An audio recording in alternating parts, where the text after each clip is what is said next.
मला चॅनल्सवर आज सकाळी सलमान खान यांच्या घराबाहेरची घटना झाली, धक्कादायक होती। सलमान खान जिथे राहतात त्या भागात महाराष्ट्रातली मुंबईतली मायबाप जनता जी कष्ट करणारी आहे त्या सगळ्या एरियामध्ये सकाळी ज्येष्ठ नागरिक वॉकला जातात, मुलं शाळेत जातात, लोक जॉगिंग करायला जातात, महिला सकाळी घरातली कामं उरकून तिथे काम करायला घरातून बाहेर पडतात, सकाळी दूधवाला येतो, भाजीवाला येतो।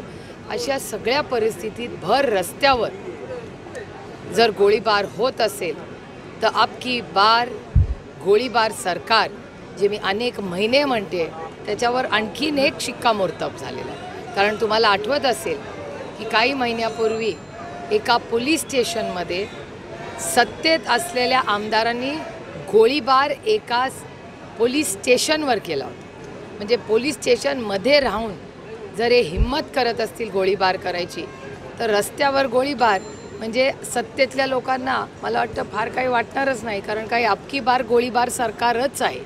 आणि डेटा वाईज मी उगाच त्यांच्यावर आरोप करत नाही आहे, पण तुम्ही बघताय गोळीबार किती ठिकाणी येत आहेत। आपल्या सुसंस्कृत पुण्यामध्ये कोयता गँग हा शब्द तरी माहिती होता का आपल्याला?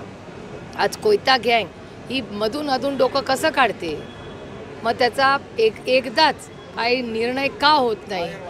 काही दिवसांनी धमक्या दिल्या जातात की आज नंतर आम्ही कोयता गँगला डोकं वर काढू देणार नाही। मग 15 दिवस महिन्याभरात ते कसं डोकं काढतात?